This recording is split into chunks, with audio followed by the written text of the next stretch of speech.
This is it. Can't believe we're staying at the Psycho Killer B&B. Oh, oh, that's so cool. It's a motion detector. So, Scream 7 is out this weekend, and this was one of the movies I was anticipating the most this year. And in the lead up to it, I made a review on all the Scream movies so far.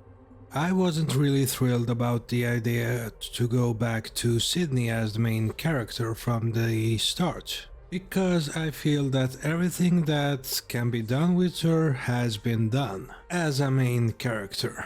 But I do love Sydney. I think she's the best final girl ever in all of the slasher franchises. The most developed one.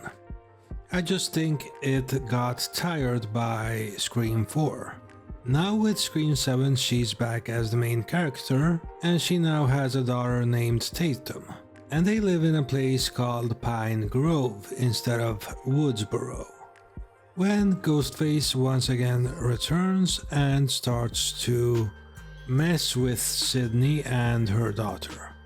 So I really do think that all of the Scream movies are at least good. It has been the most consistent horror franchise, or at least one of the most consistent horror franchises ever.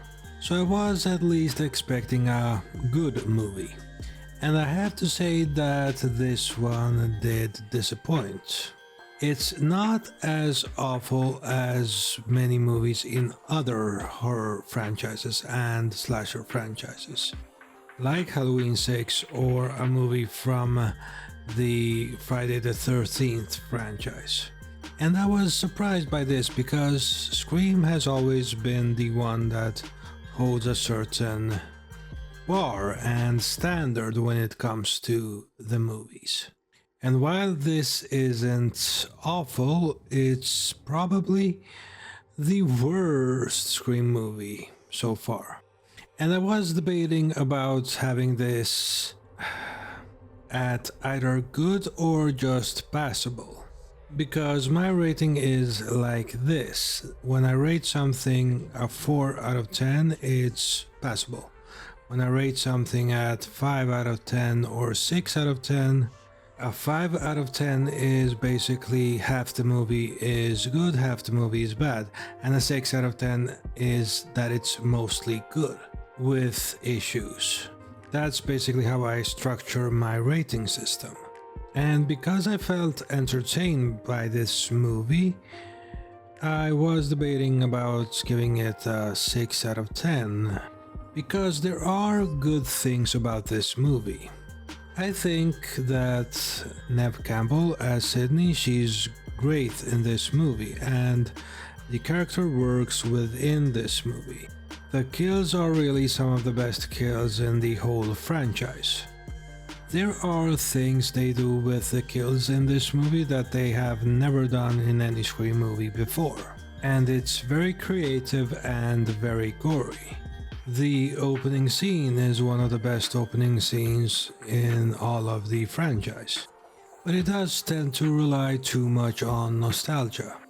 If you have seen the trailer, the opening scene is shown a lot in the trailer. Then you know that it's taking place at Stu Macher's house. And I won't get into how it plays out, but there is a lot of things and references and items from the previous movies.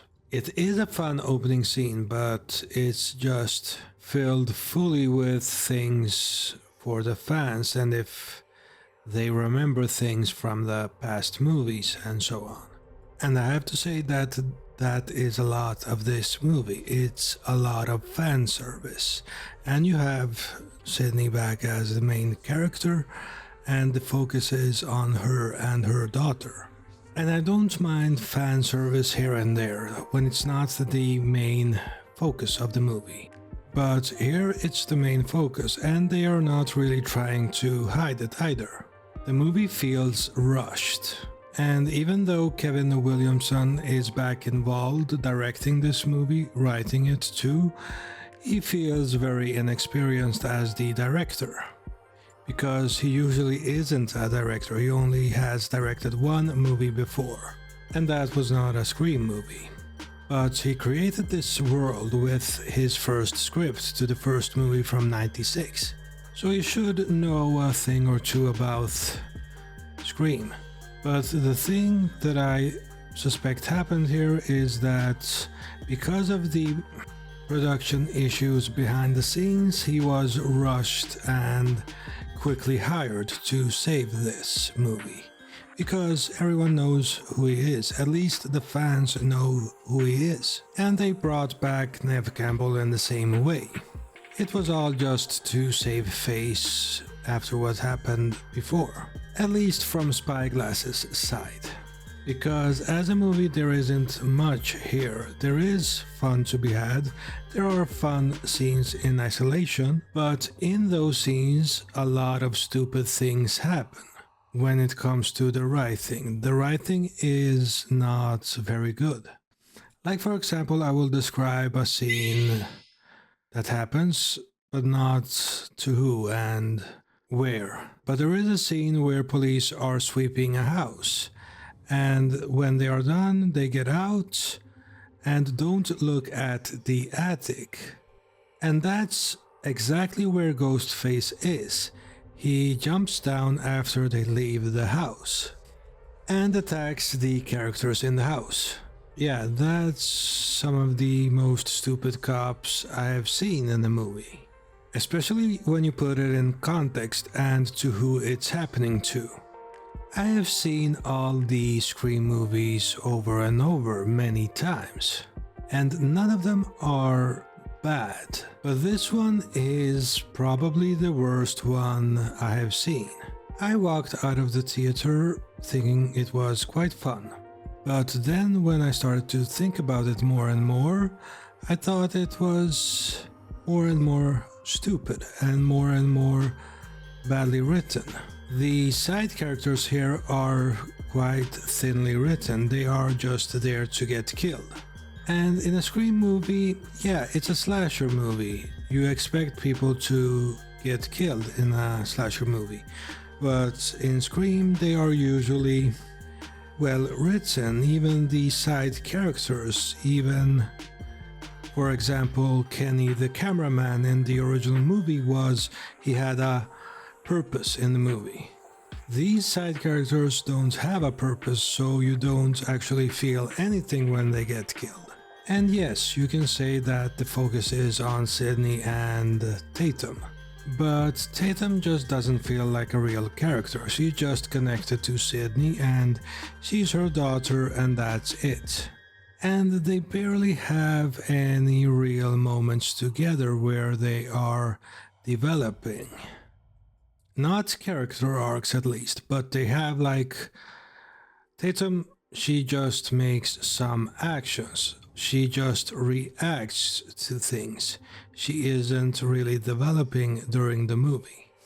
And the main thing that they have in this movie, the main issue is that Sydney doesn't want to talk to Tatum about her past, but she tells her she can Google it or see Wikipedia sites on it. And that's the main problem they have between each other in this movie, which is basically stupid. It's not dramatic enough. And for Sydney to even tell her you can go on the internet and read about it instead of me just talking to you about it is, I don't know what that was at all.